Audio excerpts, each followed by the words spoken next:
So one of the benefits I think patients at Cancer Treatment Centers of America have is the access to a dietitian Absolutely. every time they come in. So we can maybe help them modify comfort foods to make them not only healthier, but also make them beneficial as far as helping with symptoms instead of exacerbating or making the symptoms worse. You know, you say access to a dietitian. It's not everywhere that you can get access to a dietitian who understands the role of nutrition and cancer prevention, staying in remission, or cancer treatment.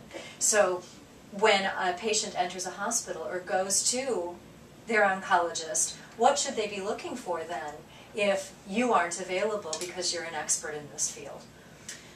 Yeah, that is a tough one. It is. Because from what we hear, the statistics vary, but particularly if someone's being treated at an outpatient facility, access to a dietitian or nutrition services is often not existent or minimal. I mean, you can, ideally, if you're a physician or a nurse at the facility, has some background. There's what are called oncology certified nurses. Okay. And so they may have a little bit more of a background in nutrition and be able to help a little bit with, again, managing side effects. It is a tough one though, because you may not find someone in the facility that has a background in nutrition, let alone a background in nutrition for people with cancer. Right.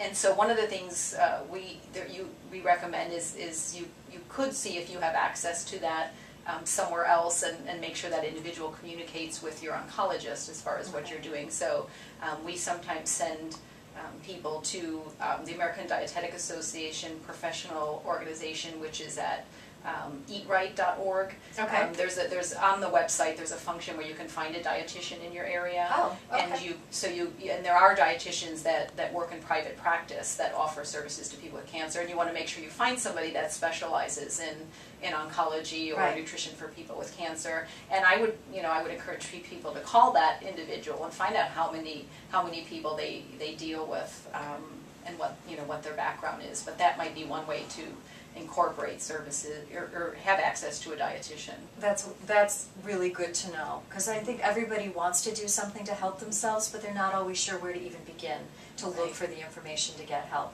What about books or certain cookbooks? Is there a handful or one or two that you really recommend to help people get to a place where they understand why this is so important, and then the tools to get them down the road?